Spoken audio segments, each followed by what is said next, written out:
Coming to you straight from the Rio Grande and beyond, broadcasting to the four corners of the globe. So grab your seat, your coffee, or your sundowner. Okay, everybody, here we go. On point, as always. This is Gloves Off. Gloves Off.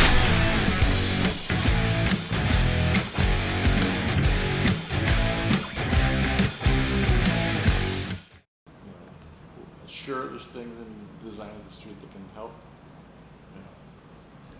Ultimately, I mean, at some point, we're going to have to take responsibility for the way that we drive. No, of course. Yeah, of course. I'll start it off. Let's go. 5, 4. Back at you, Gloves Off, and today I got a great guest, Inspector Joe Baeza. We're going to touch base on courtesy and police and the community and everything, how we all come together in one. How we doing? Very good, sir. Thank you for the invite. Hey, excuse the heat, but we're in the dog days of summer, and guess what happened? They stole our copper and they placed it back in there, and it's off with the Freon and all kinds of stuff. But anyway, we'll get there, and everything's fine. Tell me, how do you see the community now in compared to when we were kids? It's a different world that we live in, I guess. I mean, I think our community is no different than any other community, except that we do. I think the city's still a very good city to live in. Sure. I think the community is very conservative and very family oriented, like it's always been. I speak for myself, but I'm sure there's other officers who may agree that this is probably a very good city to be a police officer in, because overwhelmingly we still have a very good rapport and a very good line of communication with the people who we serve. Sure. The way that I personally, my own personal insight into it is that police uniform that we put on isn't our uniform. It's everybody's uniform. It belongs to the people who we serve, and we earn the ability to, every day that we go to work, earn the right to wear it. And so really, I think the officers are very good, and we live in a bubble. We don't have the same cultural challenges that other cities and communities do. I think a lot of it is the police departments mirror the communities that they serve, and so they, Laredo is predominantly Hispanic community, and so the department is all Hispanic practically. Sure. But that being said, Laredo doesn't have the same ethnicity and social issues that other larger cities do, and so I think that's where we live in a bubble.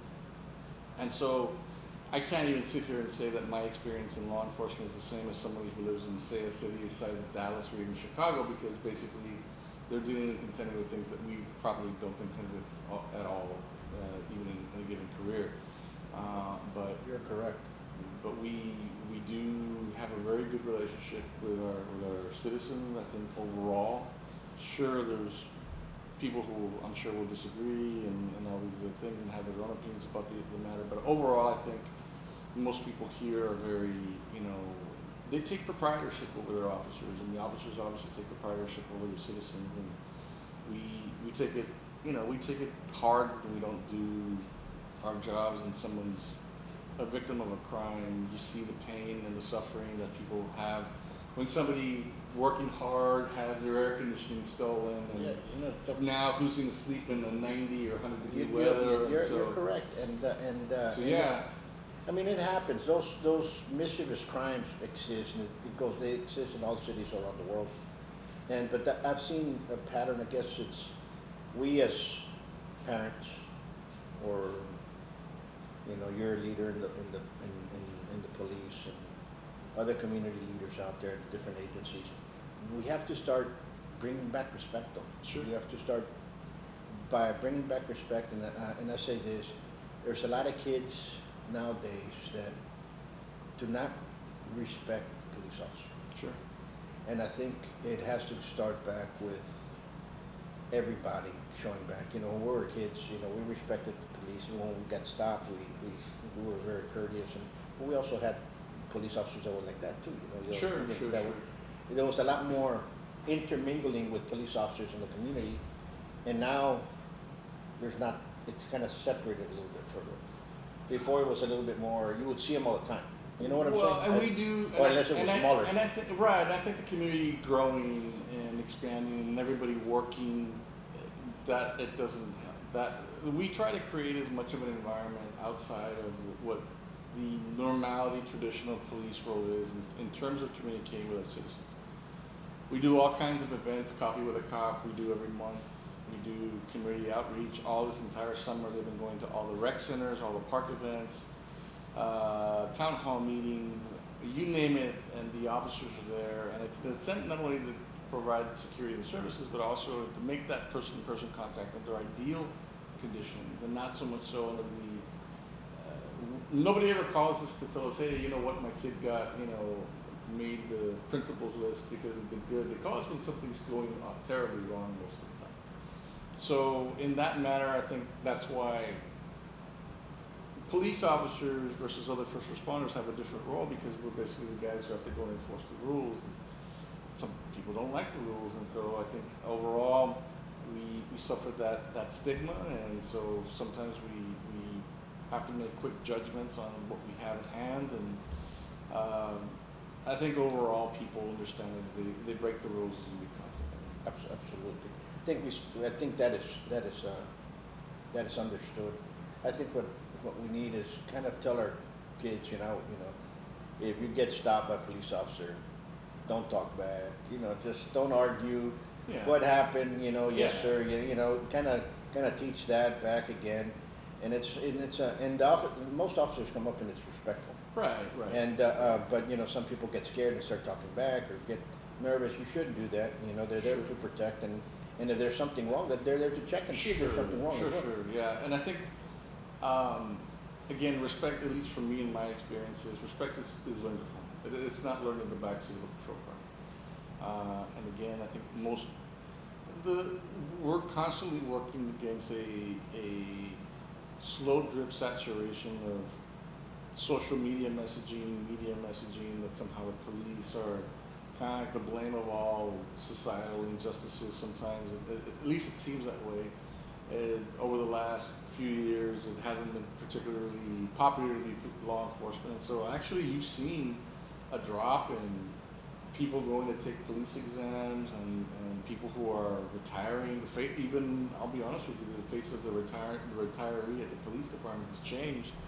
In the 24-year, as a matter of fact, this month will be my 24 year at PD, and so in the arc of my 24-year career, the face of the retirees definitely changed. They used to be much older, people who would dedicate 35, 40 years, 40 plus years of dedication to their life to serve the community, and now they're getting that at 20, 25 years, and so they, who's going to do the job? We're lucky that in Laredo, again, we fill that arena with, we just had 486, we just had the PD exam a couple of weeks ago, and we had 486 people who wanted to be police officers. And that's a good sign. It used to be more. At the same time, we go to other law enforcement recruitment, events out of town, and, the city of Garland only had 90 people show up to take the PD exam, and they pay a lot better than we do. So the job definitely hasn't gotten easier. The officer is up against a heck of a lot more than it was when I first came in 24 years ago. So, these are self gut check questions that they really have to ask themselves if they don't want to become this profession. It's a profession that has a lot of variables within it. You can, and I don't know if you can pick or choose. You can be one. You can be a police officer just investigating a certain, let's say, cyber crimes, if you want to put it that way. There's a field that you can do that, or forensics. Sure. There's other fields within the law enforcement community that you can get to, and I think that's where a lot of people do not understand. I think they think you just have to be riding around in a police car giving tickets, and it's not. No, not at all. It's bigger. It's a much bigger thing, and I think there's, how can I sit here and describe the many ways that the department isn't the same department that I came into? I mean, just recently we have our own mental health unit. That wasn't around when I came in 24 years ago. And I think the development and the identification of wanting to help people who are undergoing mental health issues and crises is an important factor, and I think it's unrealistic not to address it, especially since we're the ones who are probably head on with it in our daily tasks. I mean, I'll just give you an example. There was 13 people last week who were given emergency detentions for mental health crisis. Now, this is things that you'll never hear in the news, but at the same time, now that we have officers who are dedicated to that division, they're the ones who are dealing with these. Absolutely. You didn't have that. Well, you did, but it was dealt differently. Right. Back then, we had hospitals Right. that were clear for that. Now, all of a sudden, we don't have any hospitals anymore. We don't have Right. any hospitals for mental health and stuff like that. Right. Now it's either inside a prison or, ¿me entiendes? Yes. And before it was, and we had charter. Everybody was sent to Yeah, charter if something yeah, happened. And now, what do you do with it? You know, now you have to deal with it in the city, and because that can go off anywhere. Listen, the mental health can affect anybody, and it can happen with a chemical disbalance or hormonal disbalance inside. Sure. It's something can trigger it off, drugs or whatnot. But people need to understand, especially families out there, that if you have somebody like that, start getting treatment for it. Sure. Start getting treatment, because it's something will happen eventually Right. that you have to understand before it gets too late.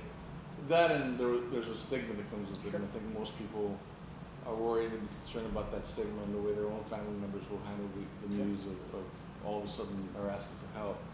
But again, as we're changing the culture and the mindset, it's slow and turning. It's like a ship. You turn the wheel, and the ship kind of slowly makes that turn. So even within our own department, within our own ranks, PTSD is a real thing. We just lost one of our officers to suicide in February, and so that was a huge wake-up call to our department, and saying, like, we're very small, close knit, and so how did anybody didn't catch that, or what were the signs that we missed? And so again, these are all things that we now have peer support, for officers who undergo traumatic experiences or experiencing PTSD. It can happen, and especially if you see something very violent, or you see something horrific and it stays with you and you can't let go. There has to be some help, and it can be traumatizing to a lot of people. And unfortunately, that exists here. That exists here, and it can happen to a child as well, and you have to understand that all those issues, we need help, and the police is the first person, like you said, it's the first person to get there. Either it's going to be them or an ambulance, the fireman. So it's or you're going to have to deal with them. So there has to be, people need to understand that they're there to help. They're not there to impede anything that's going on. Right. For sure. So sometimes I tell folks, I see all these videos, and I study videos a lot because of what I do, and you have to. How can I say? If they ask you for identification, give them your identification. Yeah. Understand what I'm saying? Even though you don't have to, where are you gonna start? Just do Right, it. and I agree with you. Most of the time, officers will require a reason to ask you. They're just not going to randomly stop you in the street, or we try it, obviously, just depending on the circumstances. There's all kinds of constitutional protections against just, harassing somebody, or, negating somebody's liberties in relationship to their movement. But overall, clearer heads prevail. Most of the time, the officer is trying to get through his tour of duty alive and in one piece. And we in the city and within the overall grand scheme of things, we live in a very safe city, in my own opinion. Of course, there's crime. Of course, there's all kinds of issues. I don't know a city that doesn't have one. But at the same time, it's maintained that way because of a lot of hard work, and we have a lot of recidivist criminals in town, and a lot of them don't even need to identify themselves to us anymore because we already know them by name. Laredo's a very small knit town, and so everybody knows everybody else, and so it's not a mystery for long about who you are. That being said, the officer is trained to be a professional, trained to be courteous, trained to explain to people why some people don't want to hear about any of these things and just refuse to go with the program, and we get it. There are certain provisions in the Constitution that don't allow you to be questioned in terms of your identification and whatnot. But most of the time, it's people who are wanted, have outstanding warrants for their arrest, people who just may not want to, cooperate. Even when officers go to calls, let's say domestic violence, for an example, they're already in trouble with the law either because they have outstanding things that they don't want the officer to find out. The officer can actually detain the person if he has reasonable suspicion based on his experience, his training, and probable cause to go ahead and identify you. And so that's just prolonging this whole entire process when you could have just been like, now if you're arrested and you give false information, that's a whole other thing. And that's what people need to understand, they're not out there just to harass you. Sure. They're out there, Right. But just comply. I've always said that. I've been driving. Sometimes I left. One time I left my wallet here, and I left, and I got stopped. And the officer, "Where's your wallet?" I don't have it, but I do know my number. No. Well, that helps. Not many people know that. And I gave it to him, and he kind of looked at me. Are you sure? And I go, yeah. He goes, okay. I just left it. I left it. I'm serious. I just left the school. So what? Were you mistreated or maltreated in any way? I mean, So he started laughing after a while, and I go, and everything's in there. Pretty much your life is in your wallet. And he goes, "Are you carrying?" No, I'm not carrying, because it comes out. Everything comes out right away. Of course. Who you are, what. Sure.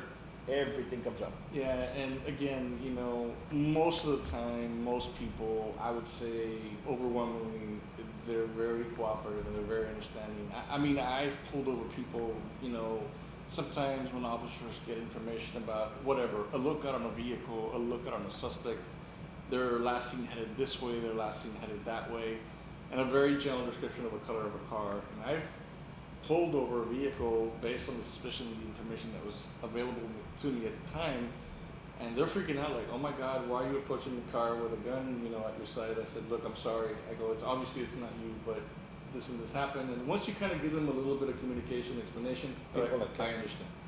And so I said, I apologize if I, set your nerves off. I go, "I didn't mean to." I go, "We didn't know who we were dealing with at the time, but you're free to go," type of thing. And they understand. I think most, above average intelligent people understand. And here in Laredo, that's what we live in, because we in the proximity to the border. Yes. It changes. It changes things. You don't know who can come across, who can leave in a split of seconds. So of course they're going to ask you if there's suspicion. You have to, because that right here, right now, it's, even though we live in a safe town, it's still very violent, and right. It could be. And we need to understand that it's there, and so you have to be very vigilant about that stuff too. For sure. Yeah. I remember back then. I don't remember. There were basically neighborhood police officers. So you could always see the same police officer in the same neighborhood. That was part of the community policing, and we still do community policing. But I'll be honest with you, has it changed? Somewhat, only because of the size and the scope of what we're dealing with. The way the community policing ideal is that officers are always in the same place, waiting for you to kind of go to them, and you network and you get to know the officers and all these other things who are the people who are patrolling your neighborhood. And that dialogue, works well and worked well in smaller communities, but Laredo was changing very quickly. I know because I was hired under a cops grant, and the cops grant was all community-oriented policing. Yeah. And so, I worked in South. I worked in South Laredo for during my patrol years, and so you got to know the people who you were out there dealing with. I still remember that. And sometimes back then, I remember when we were kids, we're out. And, the pass by, "Hey, it's already your dad's looking for you." Yeah. You know what I'm saying? Hey, everything okay? Yeah, and you're stopping and dealing with the same people causing all the same problems, and we're like, "Otra vez," that type of thing. And so this is how Laredo is. This is just the way. And even we've grown in size and density and everything else, and Laredo is still a very small Yeah, community. it is. It It's is. very small knit Very community. unique. It's big, but it still has that small Town town feel. flavor, Yeah. and flavor. For sure. And it hasn't changed much. Yeah. It hasn't changed much, and not that attitude. Right. But it's just growing. So, Right. and people say no, the barrios really didn't move. The old ones just moved to different areas. No. But it's the same ones. Yeah, you're right. And I think overall, and this is the reason why I keep saying and reverting to the same thing about the fact that we still work in a very good community to live and work in Yeah. as police officers, is that they're very intolerant of disrespect to police. And I've seen it multiple times on posts and everything else. Our citizens will go out there and start defending us online. Some of them. You know, And, they'll, and there's some that don't, or they'll join in. But there are a lot of people who are very offended at, you know, especially the younger demographic about how, like, no, this isn't happening here. Like, we can't allow this to occur. And obviously, within reason, we appreciate that support. And again, the scope of things have changed. You know, there's any question about an officer's actions, he has a body cam, there's a dash cam on the vehicle, we're recording too. So all these things, nothing is a secret for long. And you can And you there's can a lot of transparency. and you can record too if you're Sure, if you think you absolutely. can't you can record plain and simple. And the officers are taught that that you can that record, they but have the right to record. So that's not a big deal. you know, and you should. And Right. if you think yourself in that favor, do so. But I'm here to more in a sense of we need to protect our good officers. Sure, We have to make more, and there's a lot of good officers there. There's a couple of knuckleheads, and those should be weeded out. Right, of course. But the good officers, we have to make better laws to protect them. Yeah, we're a department of over You know what? 500 officers now. Yeah. And as the department grows and moves forward, you know, you try your best. You really are, you know, weeding through people, and people change. I tell people, look, you know, you say you know the person like the back of your hand. Look at your hand 5 years from now and tell me if it looks the same way. It doesn't, because things change. And so, you know, at the end of the day, police officers are human beings. Sure. And they're open to the same propensity for fallibility like everybody else is. You know, there's good and bad in everything. Right. But what I'm saying is the percentages are low, but those small ones are the ones that make everybody look Right, bad. it's That's amplified. that's You're not what right. it is. Right. And we have to take, like I said, I've always said, let's take care of our good. Yes, Make sure that our of good are course. getting taken care of. Appreciate that. And that's what it is. That's what should be done. Yeah, In all of levels. Because you never know, the first ones that are going to come out there is our first responders. You know? They're the first ones in the scene. Something happens, they're the first ones there. Right. And again, And, we. and teach your kids not to be afraid of police officers. either. Right, and we hear it all the time. We're in uniform, we're paying for something at the restaurant or something, and they'll tell the kids, hey, el policía va a venir a llevarte. And so there's that whole distrust of like, oh my God, this guy's just a bad guy, and the boogeyman, he's gonna come and take me away from my parents. And so, you know, they do it because they're trying to control the kid. We get it, but at the same time, if he needs help and he's lost, he's not gonna come to me for help. He's gonna think I'm The bad guy, you know. yeah. We're the. No, I remember that when you were For getting sure. ready. Yeah, police. Yeah, exactly right. We had a good friend that was a police officer. I need Milton.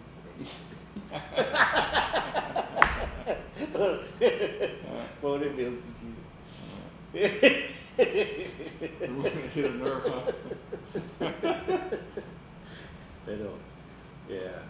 But yeah, overall, again, I really honestly feel lucky to be a cop in this town. People, they really do take care of us very good, and the officers see it. Any time an officer is hurt in the line of duty, the outpouring of support, the calls. I mean, even, you know, with assets. You know, I remember one time an officer was shot in the line of duty sometime back, and I think around it was 06, 07, and he was airlifted to San Antonio, and you know, somebody called offering a condo for his family to stay at while he was being taken care of at a hospital, and it was like, he says, it's free of charge, the key's here, whatever they need, you know, it's theirs. And so it's in that drastic example, and even, you know, we're directing traffic in the middle of a very hot intersection, kind of like this, you know, 100+ degree weather, and people see us working. People see us sweating, get and some water and give it to suffering them, out yeah, yeah. there, because the light is out or something, and they'll stop. They will stop, and they will go and buy you a raspa or a cold drink of water from the store, and they'll come and they'll give it to you at the intersection where you're directing traffic, because they see you doing your duty in these circumstances, and they take care of us. Yeah, and we used to do it for a long time. We haven't since COVID came in, but we used to give the lunches, once a year, the hamburger and stuff. We have to do it again when it cools down. Yeah. Because when you get your AC repaired, yeah. because when this thing outside you, I imagine. Yeah. Right now you can cook on the asphalt. For sure. Está caliente. I mean, it's bad. It's really true. And so remember that. That's what he's saying. People are out there. It's hot outside, and if they have to direct traffic, they're hot as well. Yeah, and again, like I tell you, in generality, I mean, you and I grew up in a time when, challenging an authority figure wasn't even In the spectrum of things. spectrum of things. At the same time, kids now are too smart for themselves sometimes, or anybody. They have great access to information and what they can and can't do, and the phone has changed everything, and so we get all that. Overall, at the end of the day, the officer is just trying to get through his job with the least amount of resistance and issues and problems. He doesn't want any problems. I've yet to meet an officer at the beginning of his duty saying, I can't wait to violate somebody's civil liberties today and impose my authority on somebody. On the contrary, there's so much liability out there for us. Being dragged into a complaint where you risk being, Lose your job, be, suspended, being made a mockery of on social media. All these things combined, I mean, this is why people are taking pause of whether or not they want to be police officers. The problem that I see with that is that those issues occur, and you might start something off thinking that you might have something on right, and start an argument, and Right. it escalates out of hand, and that's what you don't want. Right. You don't want that. You don't want conflict. Right. I'm the first person that says that. You don't want conflict. Sure. But so you have to understand how to be calm. Just be calm, collective. If something happens, Sure. answer it. If they have an issue, a legitimate issue that they didn't like an encounter, or they had an issue with the professionalism or the actions of a police officer, by all means come in, file a written formal report. That way they can follow it up. Like you said before, we got to protect the good. The good cops don't want this to ruin exist. our good work. Absolutely. Because we're interested in making sure that doesn't happen, and so, or puts us on a negative light. And trust me, there's things that not even within our own department, that happens with elsewhere in other situations throughout the country, or even with other agencies. What happens over there affects us too, because we're all wearing that uniform. And so, again, You're exactly correct. And we don't have the issues of the gangs like you have in LA and Chicago and New York and other cities that exist. Yeah, there's some Sure. here, but it's not the way it is on. well, we work other- really hard to make sure to keep them in check. But yeah, I mean, we You know do what I'm have saying? crime, Yeah. and we do have that acts of deadly conducts and everything else like that here, like everybody else. But it's not to the same degree. Look, the other day we were getting up early last week because of the return to school, and I was out of the house by 5:30, 6 o'clock, and so women exercising by themselves. It was pitch dark. We take that for granted here. They can just go out there. It's still, there's still no daylight outside, and they're out there exercising. But really, you couldn't do that in certain cities. Well, not even past your mind. Right. And not even past your mind, because you become prey to some predator out there, and those are the hardships that people here, like you said, we live in a bubble. Yeah. It's only those that have gone out and Yeah. lived somewhere else that come back and say, what, you really have it safe here. Yeah. And if you've never been out of Laredo, and you've always stayed here in Laredo, you don't actually understand what Right. outside is. Right. We take it for And granted. you don't understand the racism, the discrimination within everywhere. Sure. And it's something that is not here yet. and people are trying to continue to keep it from getting here, to get its Right. roots embedded inside Laredo. But it's going to take time. Sure. But we live in a bubble. You're exactly right. You said that. You hit the nail in the head with that. Because we do live in a bubble. Yeah, for sure. And again, most of the time, even just asking, and we teach this too in the academy setting and throughout the career and various trainings that we go through. It's not even so much so what you said; it's how you said it, and so it's even in terms of the dialogue. You try to explain things to people, and you pull them over, and they have a really strong sense about why were they even bothered from going somewhere, and they're at a 10. Where they really don't have to be at a 10. We're here, and so cool, like you said, cooler heads prevail, and so in any encounter with law enforcement, once the officer feels that he's safe and that the person doesn't pose much of a threat to them, then I think it goes down a degree, and I think communication is capable at any level. Absolutely. Anything else you'd like to add to the community? No, just we always appreciate the support, and we always consistently try to find new ways to dialogue with our community.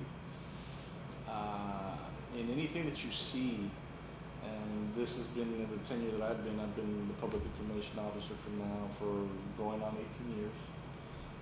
There's always two sides to every story. And I understand that optics are optics, and so people kind of there's a propensity to only see what the officer's actions are. But then there's the other side of it, of what led up to whatever's going on with the officer's reaction to it. And so we very much implore you to give us the benefit of the doubt. I think we will work very hard to earn it. And there is no double standards. We always uphold everyone to the highest level of integrity to make sure that they're doing what they're supposed to. They're consummate professionals, very humbled to work amongst a department filled of people who have dedicated their lives to help other people. Sure. And I think it's really a vocational calling. It's not even so much so like a career choice. It's really a vocational calling to go and to meet the need of the citizens that need our help. And I think overwhelmingly the officers at our department know that. Yeah, it's something that and they're bombarded with so much stuff in there that you also have to understand that everything takes due time, and they're going to put what's more dangerous up front first. So Sure. you have to Sure. understand that. Sure. And folks, number one, thank you again. Thanks so much for coming. the Anytime, invite. coming over. Anytime, anything you have, you all have. Appreciate that. Coming out here, because that's the only way. This is this is for you or for everybody. Appreciate that. And there's there's issues. You just touch base, because there's a lot of people out there. And folks, don't be afraid of police. Number one, but understand. Respect at all times. Thank you. Appreciate that. We'll leave you with this. You all stay safe, be safe, and God bless you guys. Till next time. Peace.